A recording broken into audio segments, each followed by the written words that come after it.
5 mart kuni Yevropa İttifaqı Kengashi bilan Yevropa Parlamenti majburiy emgak bilan ishlab chiqargan mahsulotlarning Yevropa bozoriga kirishini cheklaydigan yangi qonun tadbirlar to'g'risida vaqtli kelishim hosil qilgan. Yevropa İttifaqıning mana shunday bir besim ostida Uyg'ur majburiy emgakiga taqobil turishni asosan nishon qilib, bu qonun loyihasini e'lon qilganligi ma'lum. Biroq Uyg'ur majburiy emgak masalasi bo'yicha mutaxassislashgan tadqiqotchi Dr. Adrian Zens bu qonunning Uyg'urlarning majburiy emgaki to'g'risida ishlangan mahsulotlarning Yevropa bozoriga kirishini cheklashdagi amaliy unumga savol qo'ymoqda. Cambridge Universitetidagi Xalqaro kechirim tashkiloti Uyg'urlarning haq-huquqini qo'g'dash safarbarlik harakatining shakllanishi bilan Cambridge Universitetidagi Xalqaro kechirim tashkiloti Uyg'urlarning haq-huquqini qo'g'dash safarbarlik harakatining tashkillanishi bilan 3-oyning 4-kuni Cambridge Universitetida Uyg'ur irqiy qirg'inchiligi haqida yig'in ochilgan bo'lib, bu yig'in Cambridge Universiteti o'quvchilarining Xitoy tarafidan elib berilayotgan Uyg'ur irqiy qirg'inchiligi to'g'risidagi tonishini o'stirish maqsad qilingan. Yig'inda Cambridge Universiteti Uyg'ur irqiy qirg'inchiligiga sherik bo'lmaslikka chaqirilgan.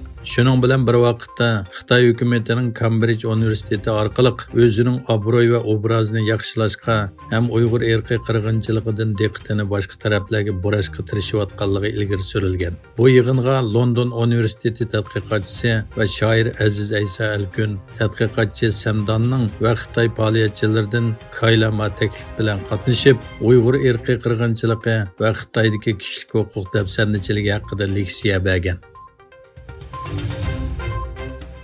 Xitoyning Sharqi Turkistondagi rahimsizlarcha bostirishining markazida Uyg'ur bolalarini oilasidan sistemalik ayrishdek bir razil siyosat bor. Bu qabih taktika Xitoyning Uyg'ur madaniyat kimligini yo'qotish va atalmish bir Xitoy ideologiyasini yo'lga qo'yish harakatining asosi deb qaralmoqda. Bu siyosat Uyg'ur irqiy qirg'inchiligining qo'shimcha mahsuloti bo'lmasdan, balki Uyg'urlarning kimligini yo'qotish uchun qasddan va planlangan bir strategiyasidir.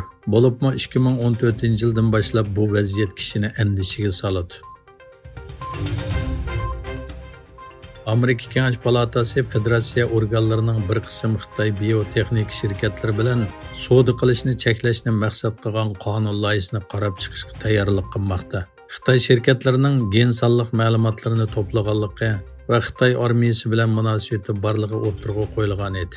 Amerika Kengash palatasi bu munosabat bilan federatsiya organlarining Yaoming Kangdi dorigarlik shirkati, Beijing Gen instituti va ularning tarmoq shirkatlari qatorliq bir qism Xitoy biotexnik shirkatlari bilan savdo qilishni cheklashni maqsad qilgan qonun loyihasini qarab chiqishga tayyorlik qilmoqda. Egilishicha, Kengash palatasi Davlat bexatarlik va hukumat ishlari komiteti bu qonun loyihasini tekshirdi. Bu qonun loyihasidan ba'zi shirkatlar o'chirilishi yoki texnik ko'p munozara keltirib chiqarishi mumkin ekan. Xitoy mudofaasi organ torining 5-martdagi xabarda ko'rsatishicha, Xitoy doiralari mudofaa chiqimini 3 yil o'stirgan bo'lib, bu yilgi qamchod 7,2%lik ishish bilan Xitoyning mudofaa umumiy summasi 1 trillion 670 milliard yuanga yetgan.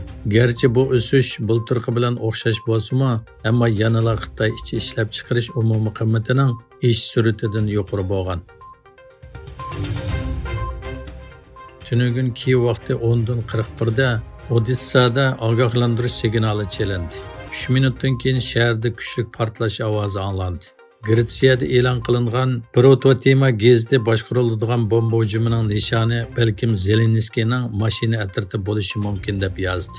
Egilishicha, portlash Zelenskiy bilan ko'rishayotgan Gretsiya bosh ministri Mitsotakis boshchiligidagi vakillar o'miki o'rnidan 150 metr yiroqlikda yuz bergan.